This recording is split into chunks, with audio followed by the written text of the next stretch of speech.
అందరికీ నమస్కారం. ఈరోజు భారత రాజ్యాంగ నిర్మాత డాక్టర్ బిఆర్ అంబేద్కర్ 135వ జయంతి సందర్భంగా మహమ్మదాబాద్ గ్రామంలో మరియు ప్రజల సమక్షంలో ఈ జయంతి ఉత్సవాలను జరుపుకుంటున్నాం. మనందరికీ తెలిసిందే, డాక్టర్ బిఆర్ అంబేద్కర్ 1891 సంవత్సరంలో ఆయన పూణే దగ్గరగా రామ్జీ సత్పాలాల్ మరియు భీమాబాయి అనే దంపతులకు 14వ సంతానంగా జన్మించడం జరిగింది.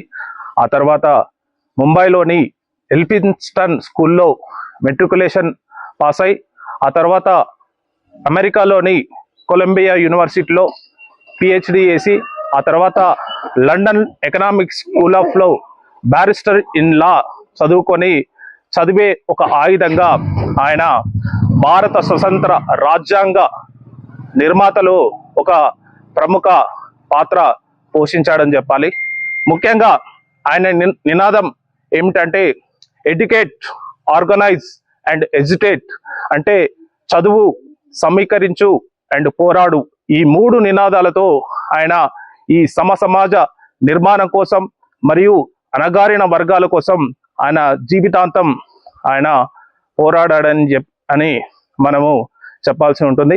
ఆ తర్వాత ఏదైతే భారత రాజ్యాంగంలో బ్రిటిష్ కాలంలో భారత ప్రజలకు సరైన హక్కులు లేకుండే, ఓటు హక్కు లేకుండే. అప్పట్లో చాలా మంది లేబర్ కార్మికులు 12 గంటలు పనిచేసేవాళ్ళు. ఆయన రాజ్యాంగం రాసేటప్పుడు ఈ ఏదైతే భారత ప్రజలు అణగారిగా అంటే చాలా హింసాయుతంగా బ్రిటిష్ ప్రభుత్వం పాలించిందో దానికి పూర్తిగా భిన్నంగా వీళ్లకు సకల హక్కులు ఉండాలని చెప్పి ఆయన ఓటు హక్కు అనేది భారతదేశ ప్రజలకు ప్రసాదించిండని చెప్పాలి. ఎందుకంటే భారత స్వతంత్రానికి ముందు కానీ ఆ టైంలో కానీ ఓటు హక్కు అనేది కొన్ని వర్గాలకు మాత్రమే ఉండేది. ఆయన రాజ్యాంగం రాసేటప్పుడు ఓటు అనేది ప్రధాన పాత్ర మనం ఈరోజు చూస్తున్నాం.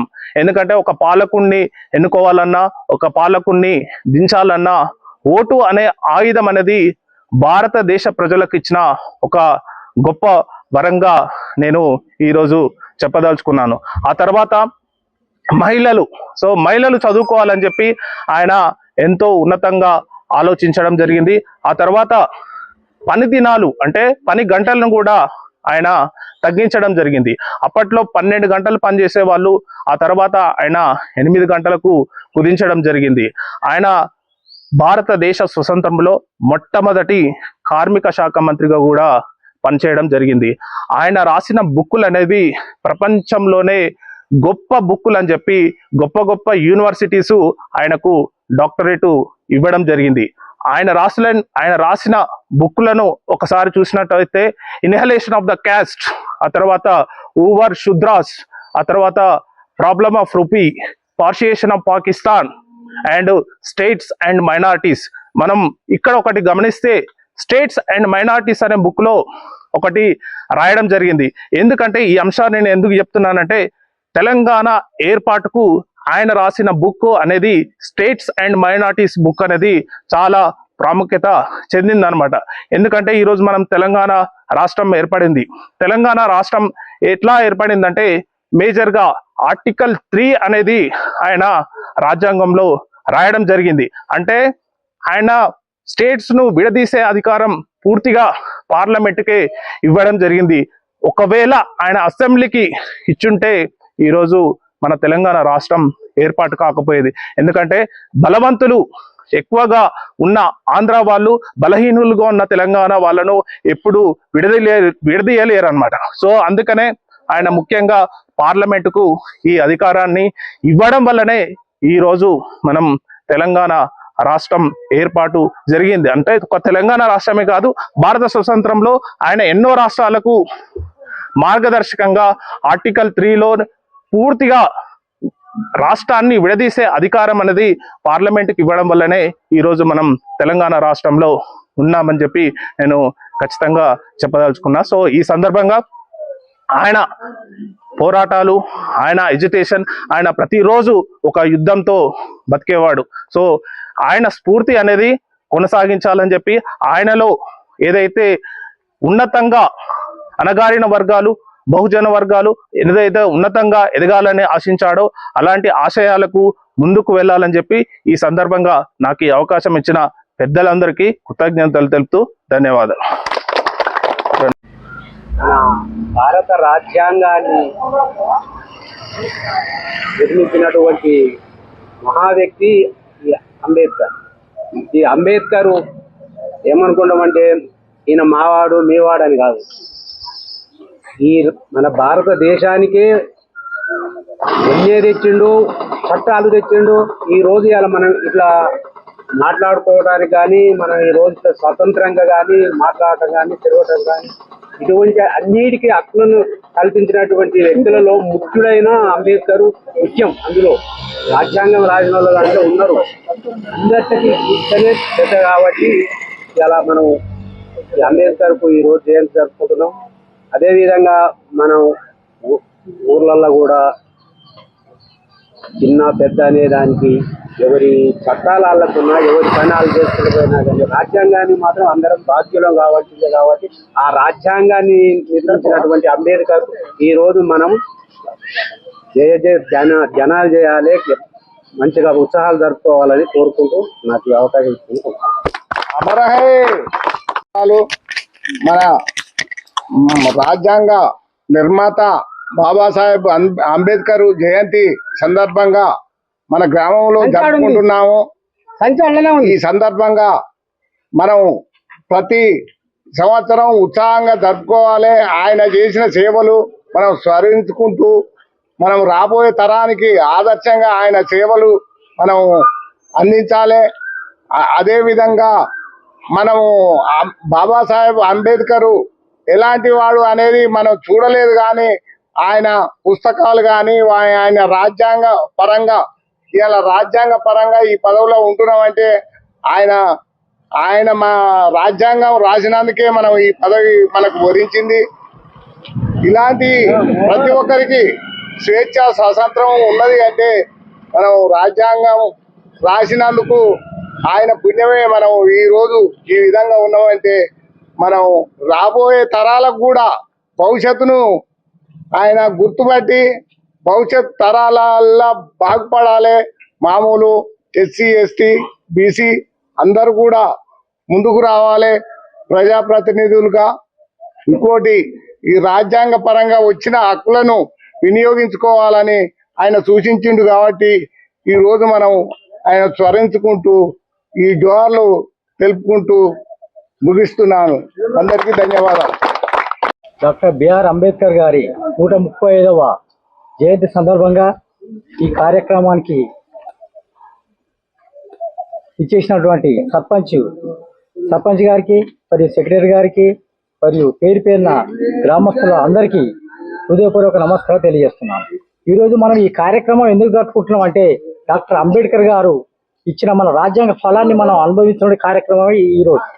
ప్రతి విషయంలో కూడా ఆ రోజు ధనవంతులు, భూస్వాములు, అగ్రవర్ణాలు ఆ రోజు సాధించినటువంటి ఆ రోజులలో ఆయన అంటరానితనం ఆయన చదువుకునే విధంగా కూడా ఎవరు కూడా సహకరించలేదు.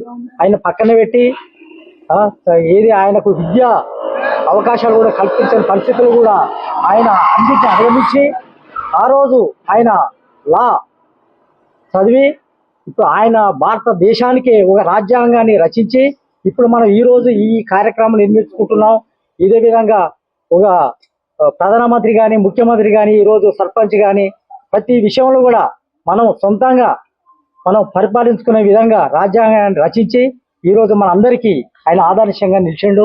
ఆయన చనిపోయిన తర్వాత కూడా ఆయనకు భారత రత్న అవార్డు ఇచ్చి మన భారత ప్రభుత్వం ఆయన సత్కరించింది.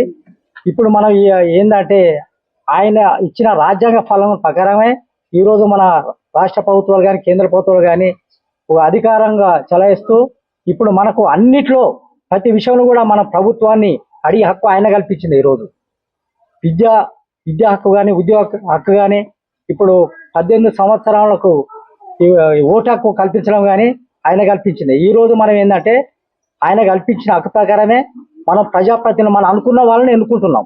లేకపోతే ఇప్పుడు ఆయన కూడా ఎన్నో విధంగా ఆయన కూడా ఇబ్బంది పెట్టిరు వాళ్ళు, అగ్ర కులాల వాళ్ళు.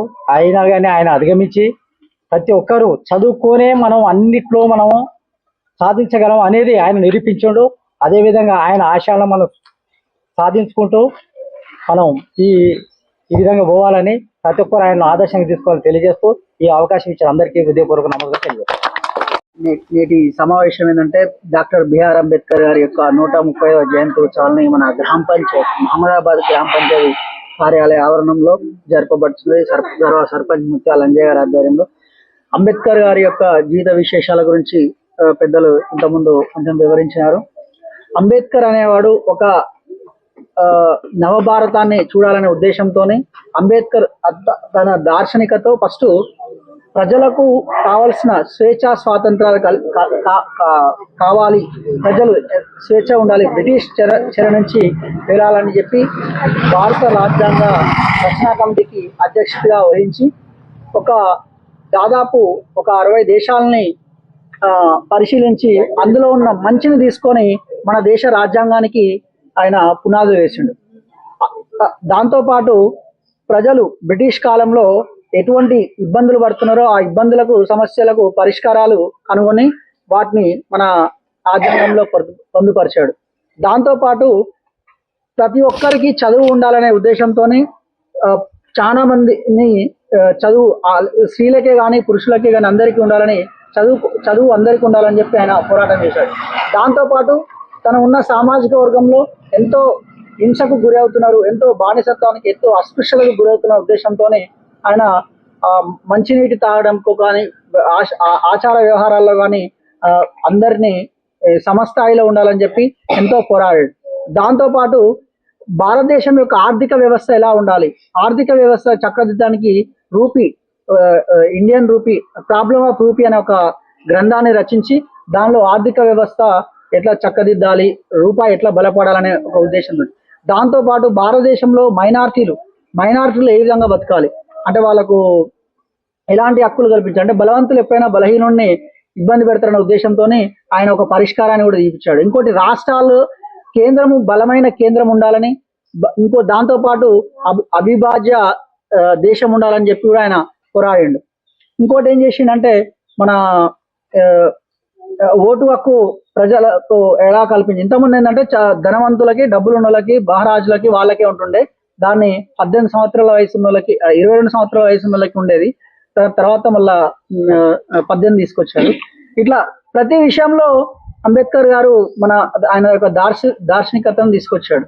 సో మనం ఆయన్ని గుర్తు చేసుకుని ఆయన యొక్క అప్పుడు ఎప్పుడో బ్రిటిష్ కాలంలో ఇంగ్లీష్ కూడా తెలుగే సరిగ్గా చదవని మన భారతదేశ ప్రజలకు ఇంగ్లీష్ చదువుకొని దేశాలు తిరిగి ఆయన నిరంతరం ఆయన యొక్క ఇంటినే గ్రంథాలయం 60,000 పుస్తకాలు ఉండేది ఆయన ఇంట్లో.